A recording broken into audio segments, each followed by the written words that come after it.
welcome to Sarah Spark Rugby League. It's been an interesting week in the world of rugby league, especially for England this week, with Sean Wayne coming in to replace Wayne Bennett. Now it's a huge change, a massive change actually in personalities and probably the way we're going to go forward in this country now. But first I want to just quickly talk about Wayne Bennett, and I will remember his tenure. Now the first thing that pops into my head when I think about Wayne Bennett's tenure is Blake Austin being on the wing. But I think that Great Britain tour made it perhaps overshadow what was not the worst spell in charge for Wayne Bennett. I mean, he did guide us to a series win over the Kiwis. I think we did get to second in the world, did we, at one point? So how would you best sum up his spell in charge? Would you say it was a success or was it a waste of time? I don't think it was a waste of time. I think if anything, it's probably made us realise what we actually need from a coach. You know, I when Wayne Bennett was appointed, I was a bit on the fence with it because I could see the positives around it. He's a superb coach. He's proved how good he is in the NRL for years upon years upon years. But at the same time, I think coaches, for one, always struggle when, you know, obviously he was still at the Broncos at the time, then moved to the Rabbitohs, as well as managing the England job as well. And I think that's always a difficulty for a coach when they've got two jobs to think about at once.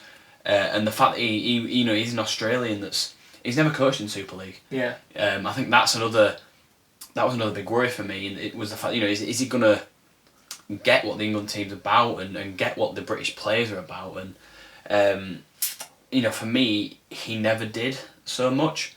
I think he was very much orientated around the NRL side of the English team. You know, your likes of John Bateman, Elliot Whitehead, James Graham, Gareth Widdop at the time, etc., guys like that, and perhaps didn't not necessarily do his research, but wasn't as considerate about the Super League based players who perhaps would have been better fits at certain times. The way I sort of think about it is that it's much easier if you're England boss to be heavily invested in Super League and concentrated on what's happening in the English competition where there's more English players, and be sort of an outside viewer of the NRL where there's a handful of English players, than be invested in the NRL with the handful. And sort of be a bit standoffish on Super League. So I think it was always going to be a controversial choice and was going to go one of two ways.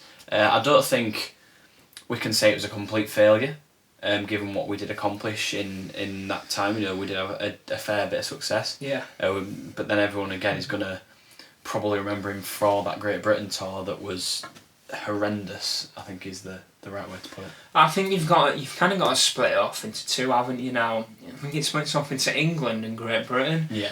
If you actually just look at his spell in charge of England, he actually did well. We got to a World Cup final. You know, we hadn't done that for I don't know how many years prior to achieving that, and especially on Australian soil. And we always talk about the ankle tap on Callum Watkins. We weren't that far away from winning it.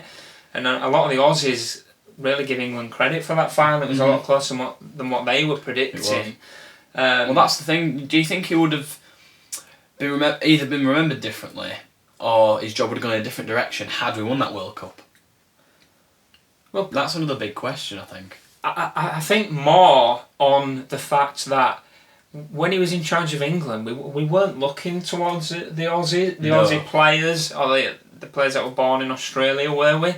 And then suddenly it just changed, didn't it? Yeah. It suddenly changed because Austin and Hastings were in Super League, and then he decided to pick them for Great Britain when it was actually just when he focused on the England team and he actually picked English players and English halves or whatever. And I know he's only playing the rules and that's a completely different subject. We're talking about the whole heritage thing before. But when you actually look at where it went wrong, it actually did go wrong for him when he did bring in Hastings and Austin. I think he was kind of he didn't really understand the Great Britain brand as well. I think he disrespected that brand. He started rolling Great Britain and England into one bracket. Yeah. It was like, well, I'm testing players in this Great Britain squad for England. Well, no, that's completely different. Yeah. I think he just got that completely wrong. And I think if Wayne Bennett, I mean, for me, England and Great Britain are separate. There should be two different coaches. Yeah. And that's a mistake people make. It all gets rolled into one. And I mean, you can understand that because it did get rolled into one because he was England coach and Great Britain coach and England Nines coach. Wayne Bennett was doing everything. It just all got a bit lost. Whereas I think if we got, I don't know, say for example Darryl Powell in charge of that Great Britain tour, kept Wayne Bennett in charge of England, it might have been a different story. But if we'd have won that World Cup, would things have been different? Well, he'd have been remembered as probably the greatest coach we've ever had, wouldn't it? That's just like how no, final line it is, you know. One little ankle tap and that's it. And I think we did well the following year in beating the Kiwis in that series on home soil. But then as soon as it went to Great Britain, him not understanding the brand, picking Australian players, it just went wrong there. And I think it is the right decision now for him to step down, be sacked, whatever the official term we're calling it is. I think he has probably on the back of that. Again, I know you talk about not trying to mix the two, Great Britain and England, but if we are looking at that as a whole, I think after how disastrous that Great Britain tour was, it's going to be so hard to get fans behind him again. Yeah. So hard to get fans on his side again, and I think that a lot of that has played into the decision, for him to step down from the role, and I can't say I'm surprised. I don't think many people will be. He came in and tried to sort of revolutionise this team, get them playing a certain way, and it worked to a certain extent. And in the latter stage of his time with England, it sort of petered out a bit. But no, I think it is probably the right decision, and the team itself does need a bit of a freshen up ahead of the World Cup. So I don't think many people will be too displeased with it.